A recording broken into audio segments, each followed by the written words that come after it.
Ministers, members of Houses of Parliament, delegates, welcome to the opening plenary of the 17th IISS Shangri-La Dialogue. We have a very full program before us this morning, and so I'm delighted to be able to open at this time.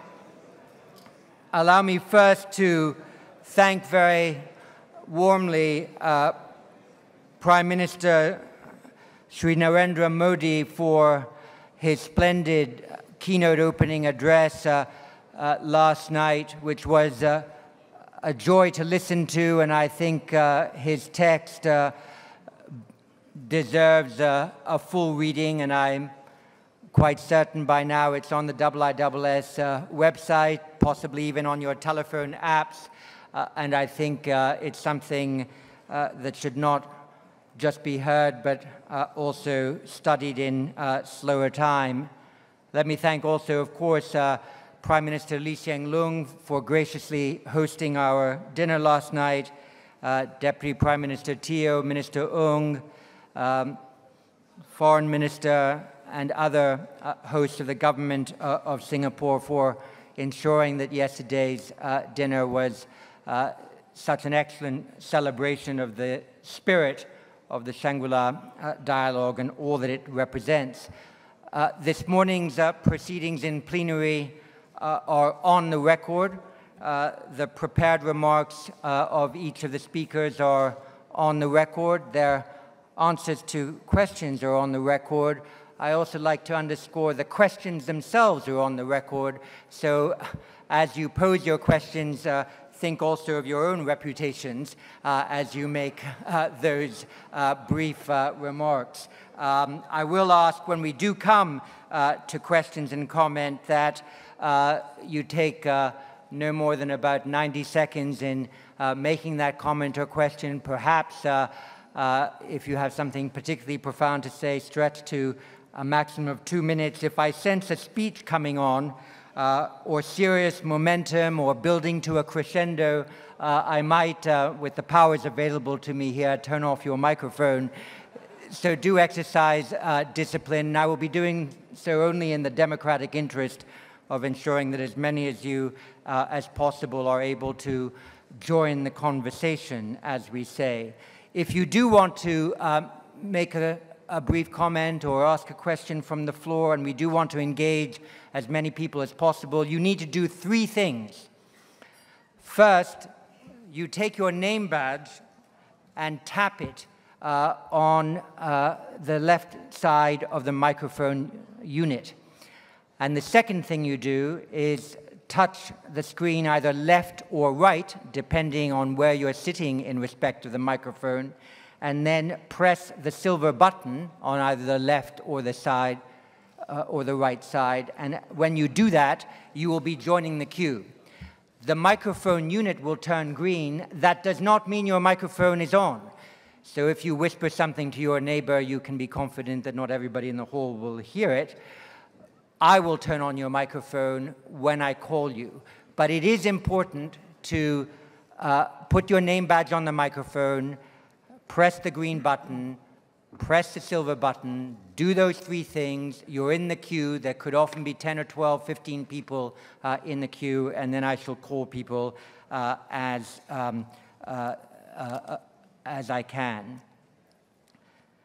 Our first plenary is on U.S. leadership and the challenges of Indo-Pacific security. And we're delighted, of course, for the 2nd year running to have the Secretary of Defense, Jim Mattis, address us in this opening plenary. As all of you know, he is an advocate of strong defense. As a soldier, he knows the brutality of war and the effectiveness of a well-trained military machine. As a thinker, he knows that strategy is vital, and its development and consistent application important. And as a warrior, he knows the value of alliances.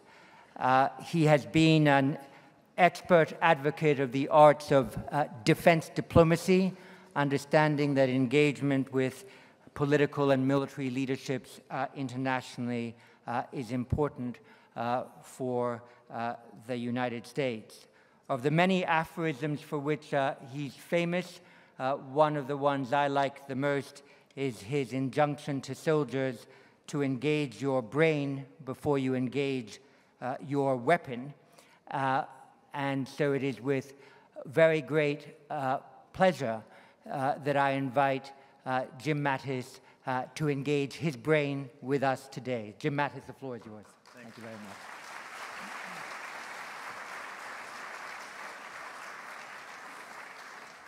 Well, thank you, John. Good morning, Excellencies and fellow ministers, military officers, and thank you to IISS and, of course, to Singapore, probably the most gracious and competent of hosts we could find anywhere in the world. It's an honor to come before you for the second time as the Secretary of Defense at the Shangri-La Dialogue, which I consider the best opportunity for senior officials to meet, share perspectives, and reinforce the significance of a free and open Indo-Pacific region, and in particular to speak to how we will work together to sustain that vision. Last year, I came here principally to listen. I was new in office, and I needed to do a lot of listening, and I have visited this region 6 times since then, and my listening has confirmed for me the high degree of commonality among the nations in this very diverse region. Today, I come to share the Trump administration's whole-of-government Indo-Pacific strategy, which espouses the shared principles that underpin a free and open Indo-Pacific. For as Prime Minister Modi reflected last night, a commitment to common values must be a foundation, or even the foundation, upon which we build a shared destiny. Standing shoulder to shoulder with India, ASEAN, and our treaty allies and other partners, America seeks to build an Indo-Pacific where sovereignty and territorial integrity are safeguarded, the promise of freedom fulfilled, and prosperity prevails for all. In firm support of this vision, America's recently released national security and national defense strategies express the Trump administration's principled realism. They take a clear-eyed view of the strategic environment, and they recognize that competition among nations not only persists in the 21st century, in some regard it is intensifying. Both strategies affirm the Indo-Pacific is critical for America's continued stability, security, and prosperity. America's Indo-Pacific strategy is a subset of our broader security strategy, codifying our principles as America continues to look west. In it, we see deepening alliances and partnerships as a priority. ASEAN's centrality remains vital, and cooperation with China is welcome wherever possible.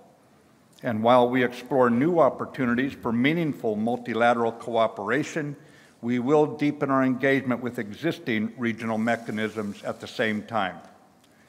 In the early years of our republic, President Thomas Jefferson sought to establish America's presence in the Pacific Northwest, the part of the country where I later grew up. President Jefferson anticipated this coastal region of America would become a gateway to the Pacific and open up vast opportunities for increased trade and commerce. America has expanded its engagement and deepened its connectivity across the region ever since. So make no mistake, America is in the Indo-Pacific to stay. This is our priority theater. Our interests and the regions are inextricably intertwined. Our Indo-Pacific strategy makes significant security, economic, and development investments, ones that demonstrate our commitment to allies and partners in support of our vision of a safe, secure, prosperous, and free Indo-Pacific based on shared principles with those nations, large and small, ones who believe their future lies in respect for sovereignty and independence of every nation, no matter its size, in freedom for all nations wishing to transit international waters and airspace, in peaceful dispute resolution without coercion, in free, fair, and reciprocal trade and investment, and in adherence to international rules and norms that have provided this region with relative peace and growing prosperity for the last decades. To these principles, America is true in both word and deed. In our economics, we seek fair competition. We do not practice predatory economics, and we stand consistent with our principles. The U.S. strategy recognizes no one nation can or should dominate the Indo-Pacific. For those who want peace and self-determination, we all have shared responsibility to work together to build our shared future. As we look to that future, our Indo-Pacific strategy will bring to bear U.S. strengths and advantages, reinvigorating areas of underinvestment. This morning, I'd like to highlight several themes of our strategy.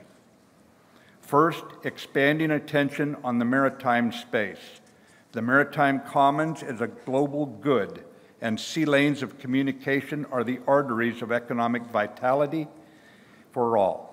Our vision is to preserve that vitality by helping our partners build up naval and law enforcement capabilities and capacities to improve monitoring and protection of maritime borders and interests. Second, interoperability. We recognize that a network of allies and partners is a force multiplier for peace. Therefore, we will ensure that our military is able to more easily integrate with others.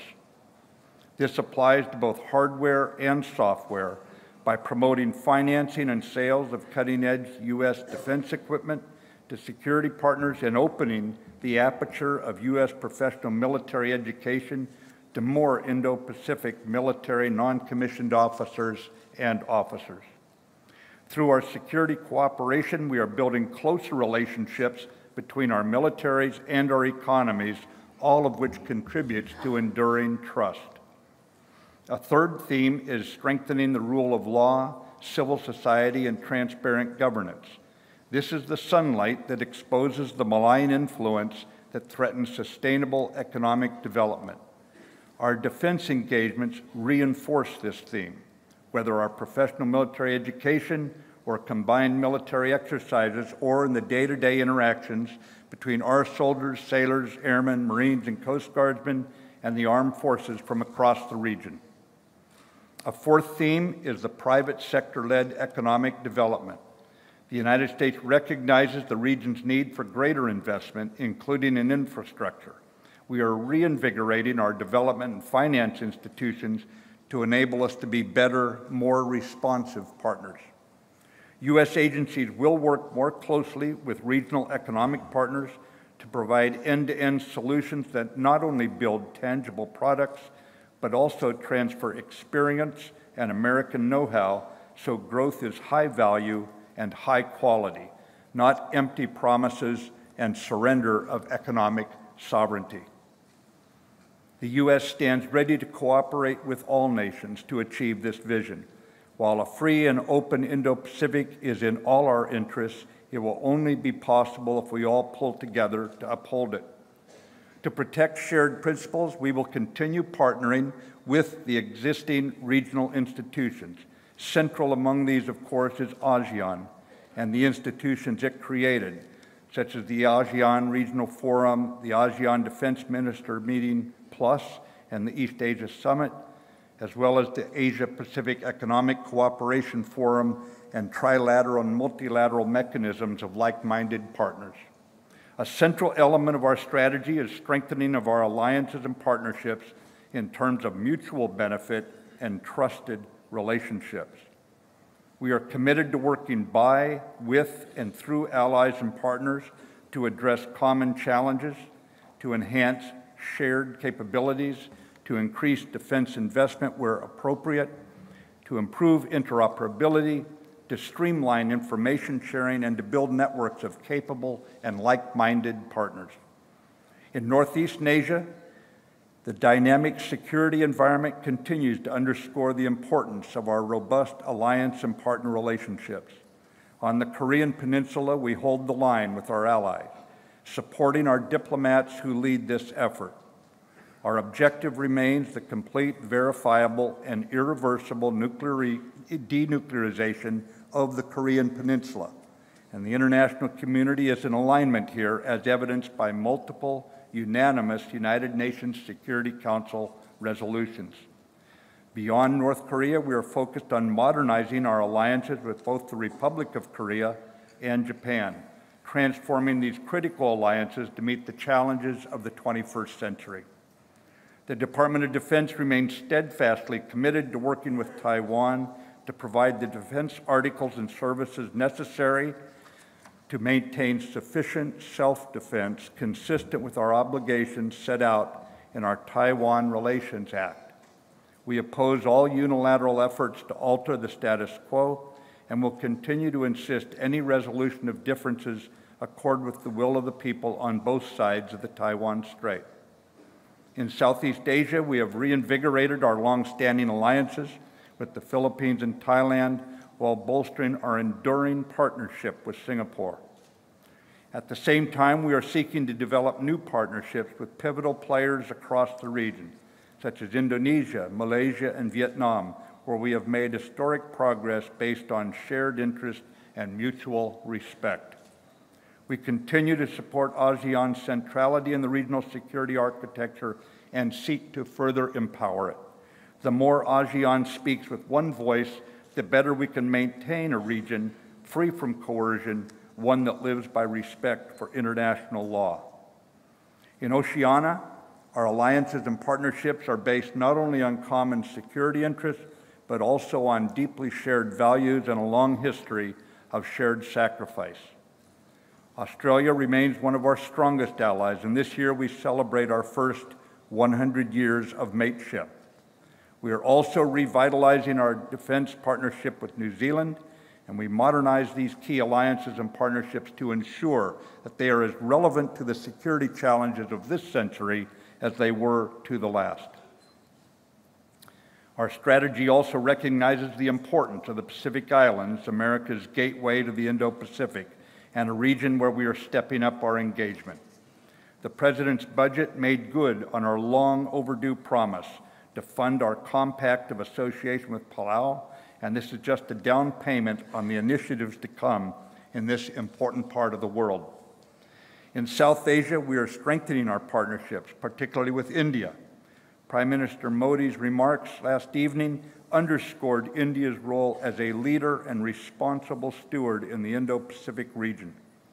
The U.S. values the role India can play in regional and global security, and we view the U.S.-India relationship as a natural partnership between the world's two largest democracies based on a convergence of strategic interests, shared values, and respect for a rules-based international order.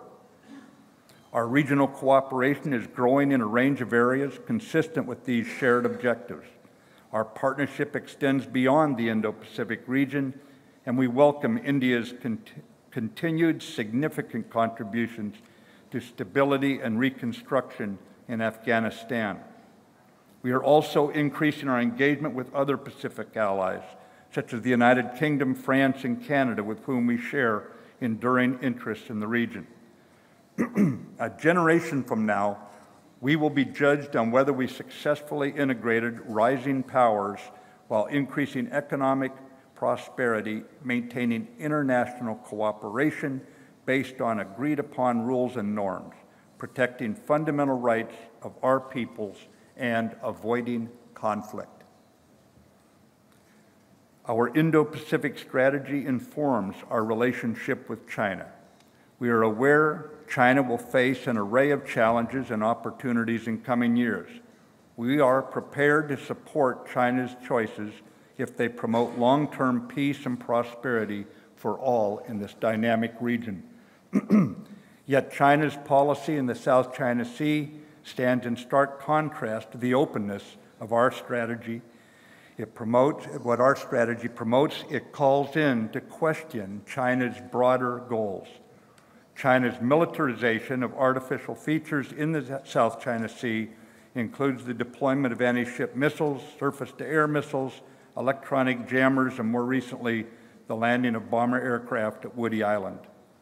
Despite China's claims to the contrary, the placement of these weapon systems is tied directly to military use for the purposes of intimidation and coercion. China's militarization of the Spratlys is also in direct contradiction to President Xi's 2015 public assurances in the White House Rose Garden that they would not do this. For these reasons, and as initial response to China's continued militarization of the South China Sea, last week we disinvited the People's Liberation Army Navy from the 2018 Rim of the Pacific exercise, as China's behavior is inconsistent with the principles and the purposes of the RIMPAC exercise, the world's largest naval exercise, an exercise in which transparency and cooperation are hallmarks. To be clear, we do not ask any country to choose between the United States and China because a friend does not demand you choose among them. China should and does have a voice in shaping the international system, and all of China's neighbors have a voice in shaping China's role. The U.S. will continue to pursue a constructive, results-oriented relationship with China. Cooperation, whenever possible, will be the name of the game, and competing vigorously where we must. Of course, we recognize any sustainable Indo-Pacific order has a role for China, and at China's invitation, I will travel to Beijing soon in our open, transparent approach to broadening and deepening the national dialogue between our two Pacific nations. I will end as I began. As a Pacific nation, the United States remains committed to building a shared destiny with this region. The U.S. offers strategic partnerships, not strategic dependence. Alongside our allies and partners, America remains committed to maintaining the region's security, its stability, and its economic prosperity, a view that transcends America's political transitions and will continue to enjoy Washington's strong bipartisan support. For as President Trump said in Da Nang, we will never ask our partners to surrender their sovereignty or intellectual property. We don't dream of domination. Working together on the basis of shared principles, we can create a future that provides peace, prosperity, and security for all. A constellation of nations, each in its own bright star, satellites to none. Thank you, ladies and gentlemen, and I look forward to your questions.